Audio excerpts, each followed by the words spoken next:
대전 현충원에 안장된 고 백선엽 장군의 안장 기록에서 친일 반민족 행위자라는 문구가 삭제됐습니다. 국가보훈부는 대전 현충원 누리집에 게재된 백 장군의 친일 반민족 행위자 문구가 법적 근거 없이 기재된 것을 확인했다며 법적 검토를 거쳐 삭제를 결정했다고 밝혔습니다. 국가보훈처는 2020년 백 장군 사망 당시 안장 기록에 친일 문구를 명시했지만 최근 박민식 보훈부 장관이 친일파 프레임으로 백 장군의 명예를 실추시켜선 안 된다는 취지로 발언해 논란이 일었습니다. 대전시가 다음 달 1일부터 적용되는 올해 주택용과 일반용의 도시가스 공급 비용을 동결하고 기타 용도는 평균 소비자 요금 기준 0.31% 인상했습니다.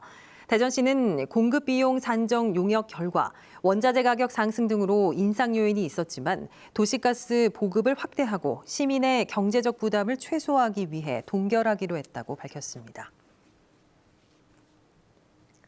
야당 의원들의 입법권 무력화 논란을 둘러싼 대전시의회의 파행이 계속되고 있습니다.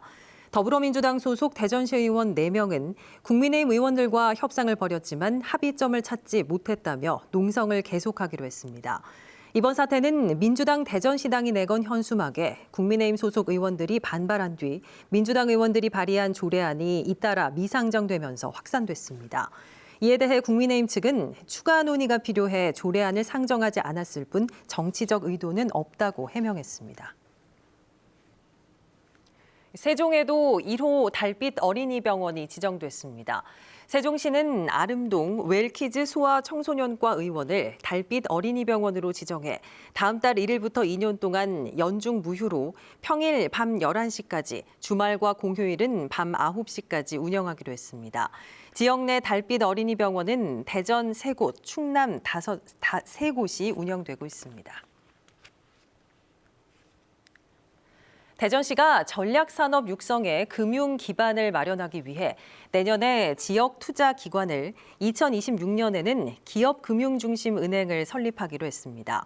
대전시는 자본금 500억 원을 출자해 내년 6월 투자 전문기관인 가칭 대전투자금융을 설립하고 기술력이 있는 지역 기업의 혁신 성장을 지원한다고 밝혔습니다. 또 이를 발판으로 2026년까지 지역의 산업은행 역할을 할 기업금융중심은행을 설립할 계획입니다.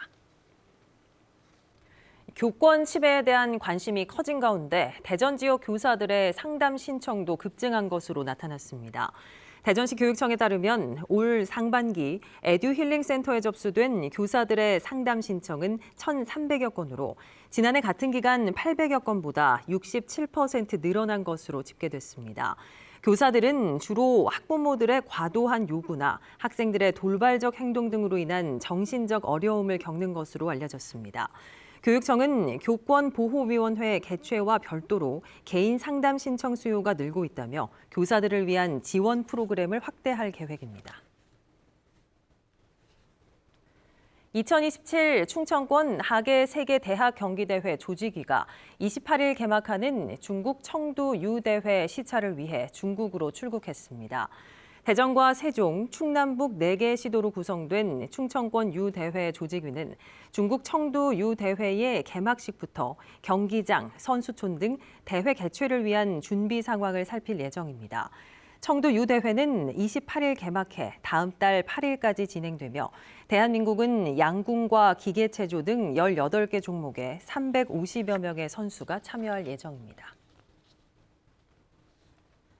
세종시에서 처음으로 전입보다 전출이 많은 순유출이 발생했습니다.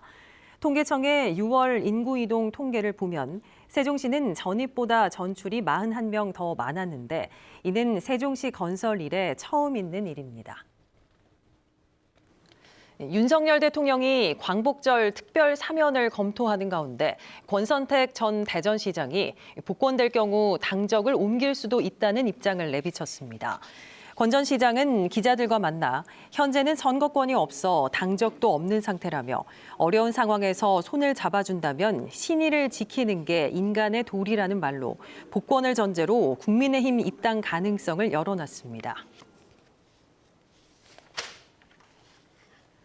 대전과 세종 충남 지역은 오늘 한낮 기온이 35도를 넘는 불볕더위가 이어지는 가운데 오후에 5에서 60mm의 소나기가 내리는 곳이 있겠습니다.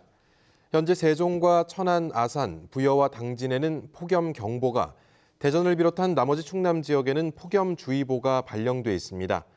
주말인 내일도 소나기를 동반한 폭염이 예보된 가운데 아침 최저 기온은 22도에서 25도, 낮 최고 기온은 32도에서 35도로 오늘과 비슷하겠습니다. 서울 서희초등학교 교사가 숨진 사건과 관련해 교육활동 보호 조례를 제정해야 한다는 주장이 나왔습니다. 전교조 세종지부는 어제 세종교육청 앞에서 기자회견을 열고 교육활동 보호 조례를 통해 무고 성격의 아동학대 신고는 교육감이 고발 조치하고 모든 민원을 자동 녹음하는 등 민원 처리 시스템을 개선해달라고 요구했습니다.